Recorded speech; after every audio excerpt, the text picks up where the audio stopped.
குருவை பொறுத்த வரைக்கும் 7ஆம் இடத்தை பார்க்கும், சனியும் 7ஆம் இடத்தை பார்ப்பார்கள். சிறப்பு பார்வைகளாக குருவிற்கு 5 9ஆம் பார்வையும், சனி பகவானுக்கு 3 10ஆம் பார்வையும் அமைகிறது.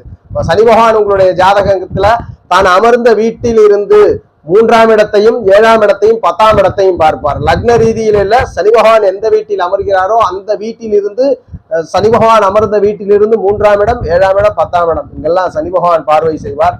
அதுபோல் குரு பகவான் தான் எந்த வீட்டில் அமர்ந்திருக்கிறாரோ அந்த வீட்டிலிருந்து 5ஆம் இடம் 7ஆம் இடம் 9ஆம் இடத்தை பார்வை செய்வார். குரு பார்வை கோடி குற்றங்களை தீர்க்குமானா கண்டிப்பாக அது உண்மைதான்.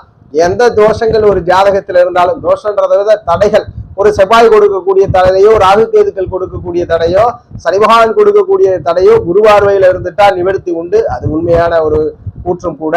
அதற்கு எப்படி இருக்கணும்? குரு பகவான் ஸ்தான வலுவோட ஸ்தான பலத்தை இழக்காமல் இருக்கும் பொழுது குரு பார்வை நன்மையை செய்யும். அதுபோல் சனி பகவானுடைய பார்வை எப்படி இருக்கும்? அந்த பாவத்துல கடின உழைப்பை கொடுக்கும், தடையை கொடுக்குமானா கண்டிப்பா தடையை கொடுக்கும். ஆனால் அந்த தடை லாபமா அப்படின்றத பத்தி நம்ம பார்க்கணும். அந்த வகையில குரு உங்களுடைய ஜாதகத்தில் அமர்ந்த இடத்திலிருந்து 5ஆம் இடம் 7ஆம் இடம் 9ஆம் இடம் வளர்ச்சி பெறும். குரு பார்வையில பெரும் வளர்ச்சிகள் ஏற்படும். அந்த வளர்ச்சிகள் என்ன பண்ணும்? அந்த ஆதிபத்தியத்தை வளர்த்து கொடுத்துக்கிட்டே இருக்கும். ஒரு ஜாதகத்திற்கு 6ஆம் இடத்தை குரு பார்க்கிறார், என்ன பலன் கொடுப்பார்? 6ஆம் இடத்தை குரு பார்க்கிறார், 8ஆம் இடத்தை பார்க்கிறார், 12ஆம் இடத்தை பார்க்கிறார். அவயோக பாகங்கள் எல்லாம் குரு பார்க்கிறார், அல்லது 3ஆம் இடத்தை குரு பார்க்கிறார்.